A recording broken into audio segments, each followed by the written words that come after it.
Hey everybody, welcome back to our Endgame community. If you're new to our channel, we're glad to have you. I'm Pierre, he's Chris, and we are the Fantasy Football Endgame. Our goal is to help you win. So we're going to talk about our favorite booms of the week at all positions. Before we get into that, after you're done watching this video, go ahead and check the description down below. We have some links down there with some information that will definitely help you out. We want you to join our community, the fastest growing fantasy football community out there. We have a Discord server and a Patreon, all in order to help you get the best information possible. All right, but right now, let's talk about some guys that we think are going to go off in week 3 that you might want to get in your lineup. So Chris, give me your first one. It's here. It's time. Saquon Barkley is going to boom this week, and remind everybody he's one of the best running backs in the NFL. Look, there are people still worried about Saquon Barkley, and I don't understand it. What did you expect? This was a guy who didn't even start practicing until late August. You know, rumors were he wasn't even going to see the field until week 3. Then he goes out there in week 1, only plays half the snaps. Then he goes out there in week 2, plays 84% of the snaps, pretty much in every down, back to his usual role, breaks off that awesome 47-yard run, had like 4 or 5 other runs where he looked good, and everybody's just like, oh, I don't know, did you see those other runs? He didn't look good. What do you expect? This was his second game in 5 days coming off ACL surgery after not practicing until almost the start of the season. Like, you wanted Saquon Barkley to come out in game number 2 and drop 150 yards and 3 touchdowns already? Relax. He's way ahead of anywhere we thought he would be. He's back to being an every down, every snap player, and that's what leads to top 5 fantasy seasons. And it starts this week where he gets 10 days to recover and gets to play the Atlanta Falcons, one of the worst defenses in the league. So I feel great about Saquon Barkley this week. He is ready to boom for your fantasy team in week 3. Yeah, look, they told us exactly what was going to happen. They were going to bring him along slowly. That's what's happening, but we've seen his touches increase. It's going to happen again. And that's a good point. A lot of people don't remember going into the Thursday night game, short rest, they were going to be extra careful with him. But look, we always take our own advice. We don't tell you to do something we don't do ourselves. I had Barkley as a must sit last week, and I sat him in one of my leagues, my big money league.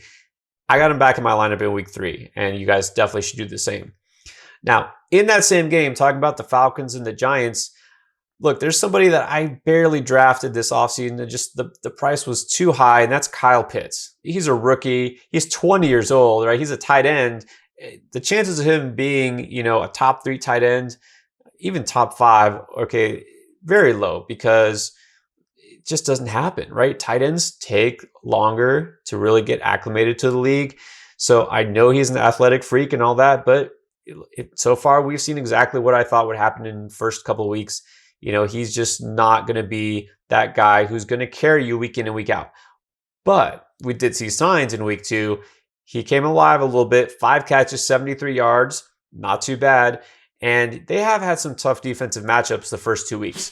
So week 3, going against the Giants, it's going to be even a little bit easier. The Falcons, maybe they're not a great offense all season long, but he does have that upside, and I feel like they're going to continue to target him a little bit more. Nobody else is really picking up the slack. I really thought Russell Gage would be a solid number 2 option. Not happening. Nobody else is really stepping up besides Calvin Ridley. So I'm starting to feel a little better about Pitts. I don't have him a lot of places, but I do think this could be a chance where he finally emerges and has one of those big boom weeks. So if you did draft him, you should definitely start him this week. All right, let's keep it going. Chris, give me another player.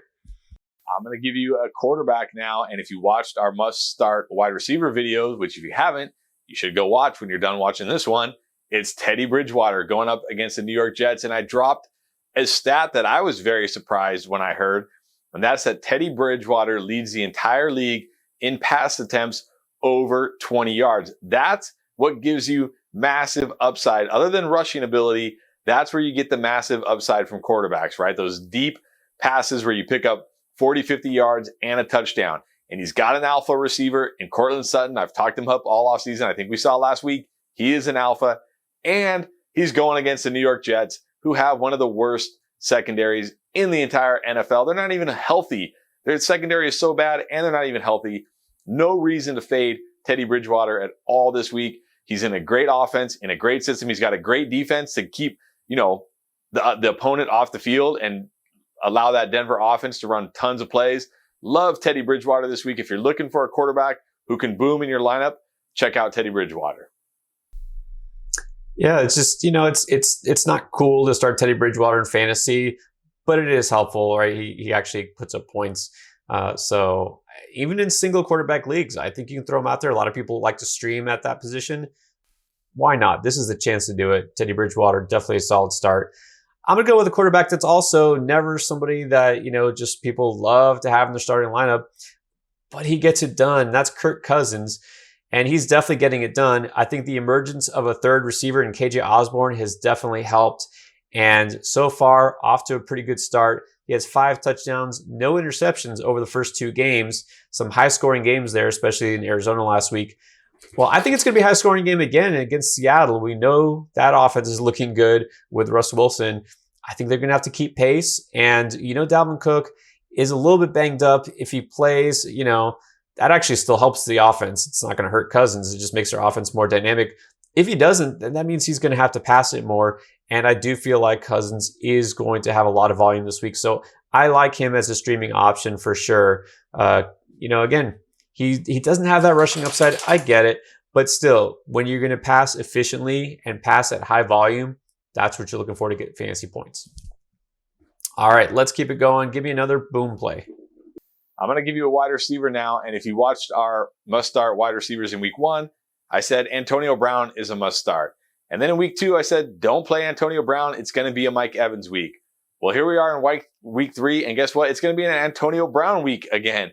And I know you look at the matchup and you think, ooh, it's the Rams. Don't want to play any of those guys. Well, look, this is why I think Antonio Brown is going to boom this week, because this Tampa Bay offense is too good to be stopped by anybody, right? I don't care how good the Rams secondary is. Tom Brady is playing some of the best football of his entire life, which is incredible to say for a guy who's 44 years old. But got to think Jalen Ramsey's going to lock up Mike Evans. You got to think the rest of the Rams secondary is going to be really focused on Chris Godwin. And what does that mean? Antonio Brown's going to get the lighter coverage this week. And somebody is going to have to catch those Tom Brady passes and those Tom Brady touchdowns. I'm not saying bench Mike Evans. I'm not saying bench Chris Godwin, but I think this week, Antonio Brown leads the Buccaneers in receiving and touchdowns, kind of like what he did in week 1. And I think this is a week where Antonio Brown is a great boom play if you're looking for that kind of home run upside at your wide receiver 3 position. And that's what it's all about. Look, we talk about this all the time.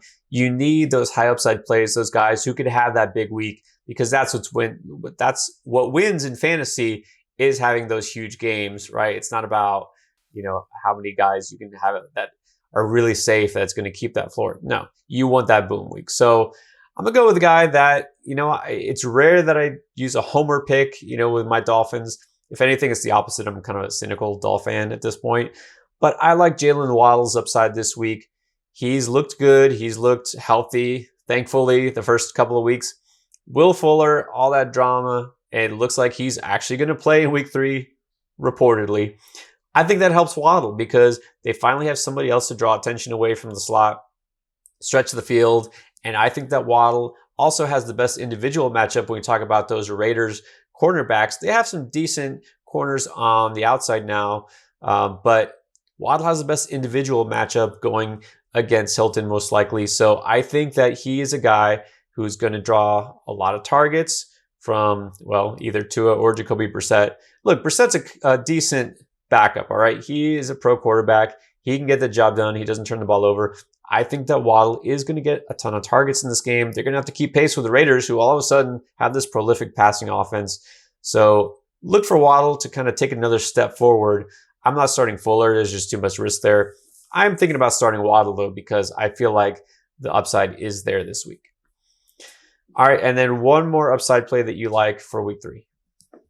I got to go with my boy, Jalen Hurts, against those Cowboys. Look, the numbers don't tell the whole story for week 2 against a really tough San Francisco defense, but he still got you over 21 fantasy points, 82 rushing yards, and a rushing touchdown. Had that long touchdown called back with Jalen Reagor because he stepped on the sideline while he was running this route, which I mean, that's a big no-no for an NFL wide receiver. That should not happen, but it happened, unfortunately.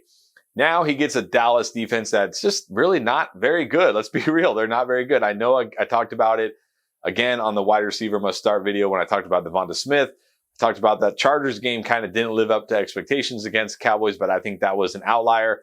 I mean, Dak wasn't very good in that game. Herbert wasn't great. That's not going to be the case this week. I think Dallas is going to score a ton of points. The Eagles are going to have to score a ton of points to keep up with them, and they will. Jalen Hurts going to have a monster week in week 3. I think he could definitely finish as a top 5 fantasy QB this week. Maybe even the overall QB1, although Kyler Murray is making it very difficult for anybody to finish as the overall QB1. But I think he has a chance this week, especially with what he can do on the ground. There are a few non-Eagles fans. You're definitely not an Eagles fan, being a Washington football team fan, that support Jalen Hurts more than you. Look, I'm with you, though, because I've been saying it also. He's probably been undervalued, underrated in fantasy all off season. I don't know about QB1. I'm not going to go that far, though. But, all right, this might shock you. I'm going with an Eagle, too, this week. And it's a guy who I've called somebody who I think is going to be one of the biggest busts this season, but I like him this week, and that's Miles Sanders. He's looked solid so far. He's averaging 4.6 yards per carry, which is kind of around his career average. It's what he does, right? He pops off big runs. He makes up for it, those losses and those stuffed runs with these big breakaway plays. He hasn't done that, hasn't had this huge highlight reel play yet. He might do it against Dallas because, well, you already said it. Dallas is really bad on defense. And I think this is going to be a back and forth game. I really think the running game is going to be involved on both sides. So I like Sanders to potentially break one. This Dallas defense, again, very susceptible, and Hurts is going to soften them up, and then Sanders breaks free. I do think that he's somebody that you can put in your lineup with confidence. Is there risk? Well, of course, there's always risk. How many running backs don't have a lot of risk these days, though? But Sanders, I like his upside this week, so even I am going to say you have to play him. All right, so those are our booms for week 3. Hopefully one of them pops off for you. This helps you out. If you want to join the conversation, we talk about start, sit, waiver wire, trades, anything fantasy football related. Join the Discord. Ray talks about all that information in the description below. Check out those links or support us on Patreon. We definitely appreciate it. All right, guys, good luck in week 3.